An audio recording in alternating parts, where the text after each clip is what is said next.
எல்லாருக்கும் வணக்கம். என்னோட பேர் மென்மொழி ஃப்ரம் வந்தவாசி. நான் ஈஷா யோகா பயிற்சி 2008ல பண்ணியிருக்கேன். 8ல பண்ணேன். அதோட அனுபவங்கள ஷேர் பண்ணியிருக்கிறேன். அதுக்கப்புறம் பார்த்தீங்கன்னா, மகாசிவராத்திரின்ற ஒரு கொண்டாட்டத்துக்காக வந்து லோக்கல் சென்டர்லேருந்து வந்து மக்கள வந்து கூட்டிட்டு போற ஆக்டிவிட்டீஸ் பார்த்துருக்கிறேன். 2018ல பார்த்தீங்கன்னா, நெறைய காலிங் ஆக்டிவிட்டி எடுத்து பண்ணியிருக்கேன். ஒரு 200, 250 கால்ஸ் பேசியிருக்கிறேன். இந்த மாரி அவங்கள கூட்டிட்டு போறதுக்கு.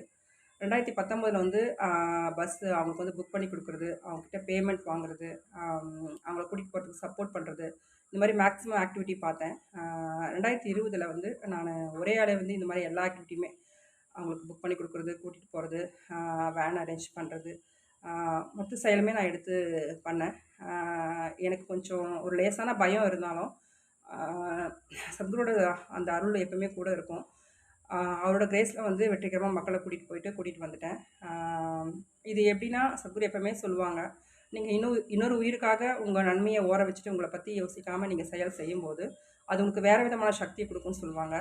எனக்கு கடந்த ஒரு 4, 5 வருஷமா பார்த்தீங்கன்னா, சில உடல்நல குறைபாடுகள், ரொம்ப கிரிட்டிக்கலான ஒரு சூழ்நிலை கூட வந்திருக்குது. அப்பலாம் பார்த்தீங்கன்னா, எனக்கு அந்த அந்த ஆன்மீக சக்தி தான் ரொம்ப பெரிய சப்போர்ட் பண்ணுச்சு. இது நானு நெறைய ஃபீல் பண்ணியிருக்கிறேன்.